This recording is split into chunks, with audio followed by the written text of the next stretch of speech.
Lean the seat forward. Install inside up one under the seat track to the front, lining up the 10mm hole with the hole in the floorboard. Take door side, move it inside into the track and set it into place.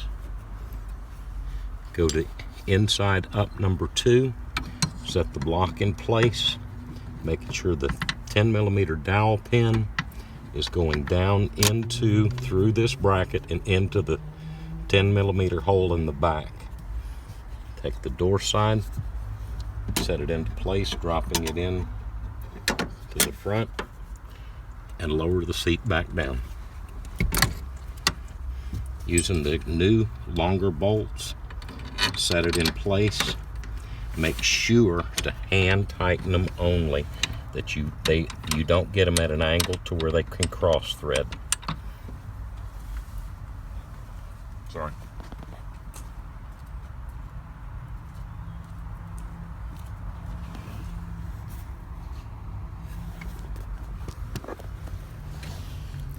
Using your number 2 screwdriver, put it into the hole, down into the bolt hole. Make sure it is lined up. It's very simple, but you can easily cross thread it. Set the bolt into place and make sure you are lined up and hand tighten it only.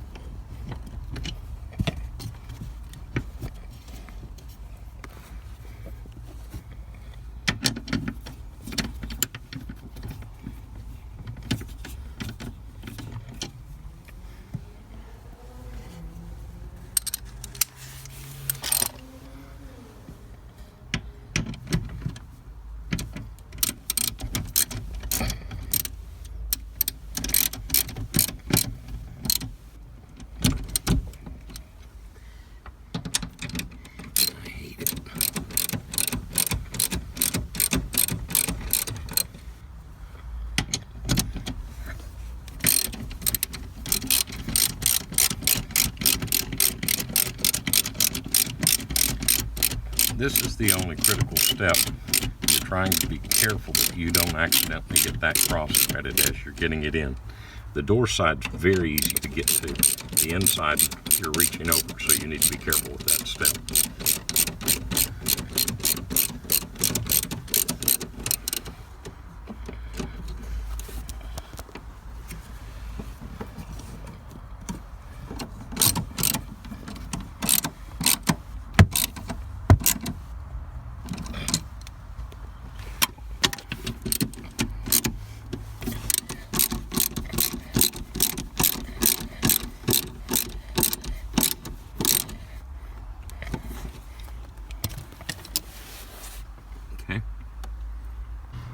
The factory seat uses claws in the front that lock into this pocket.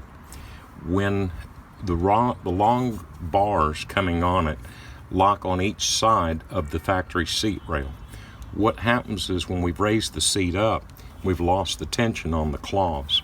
So these long bars are coming up here and they replicate and put back the factory tension on it. That's the reason for them.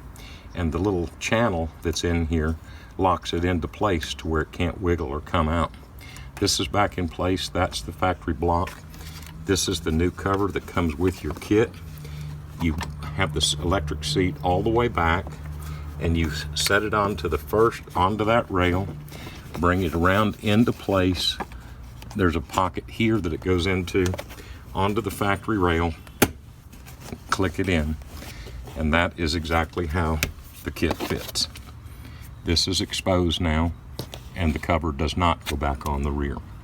Hang on to your old parts, and when you sell your truck, you can take the lift kit out.